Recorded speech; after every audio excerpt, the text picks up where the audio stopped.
Are you a non-EU family member of an EU national living in the UK? If so, you may have applied for pre-settled status or settled status, and you may have faced some of the recent delays in processing those applications.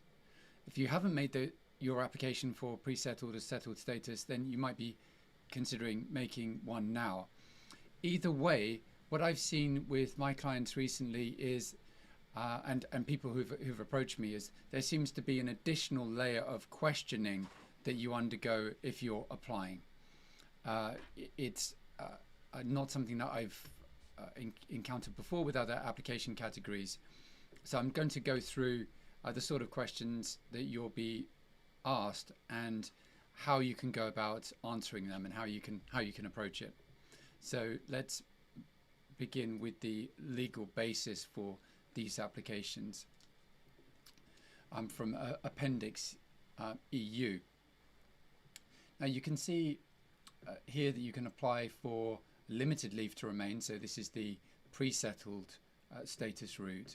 If you're the family member of a relevant EEA citizen. Now, what's the definition of a family member of a relevant EEA citizen? Well, as in the case of an example, a client of mine recently who was married to an EU citizen, you'd need to show that the marriage was contracted. In other words, the marriage was contracted or formed before the specified date. And the specified date is defined here as being the 31st of December 2020. Now, the questions that people seem to be getting are listed here. And this seems to be pretty much universal. So let's go through them. Thank you for your application under the EU settlement scheme.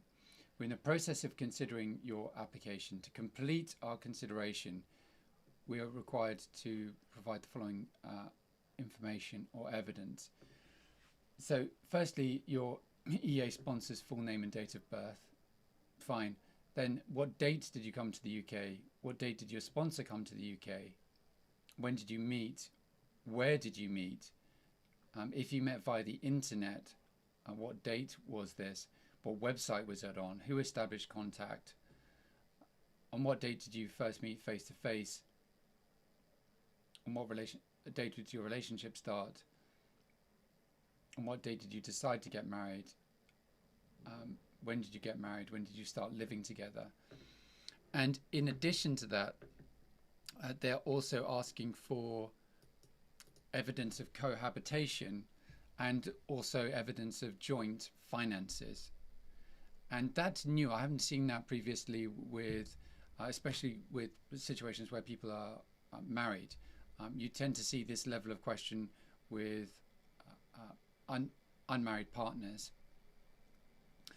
but not where people are married. So these questions really, therefore, go to the genuineness of the marriage, if you like. And what if you're in a situation where you don't have evidence of joint finances? And what about situations where you're married but you're not living together? Well, the approach that I recommend with these questions, which give you 14 days to respond, the Home Office gives you 14 days to respond, is to prepare a comprehensive cover letter, an index of your supporting documents, and then a full narrative in the cover letter which cross-references all of the supporting documents and each of them in turn. So the settled status and pre-settled status application forms don't give you that opportunity to fully explain the background, your circumstances, the chronology, when you entered the UK, and so forth. So I think this is your opportunity to set all of that out in a full chronology, cross-referencing each of the supporting documents, including in relation to the relationship and the marriage. And I've prepared a few of these sort of cover letters for people who have approached me where they've been asked by the Home Office. I think it's best to put in all the hard work factually and evidentially at this stage, especially because the applications are being delayed.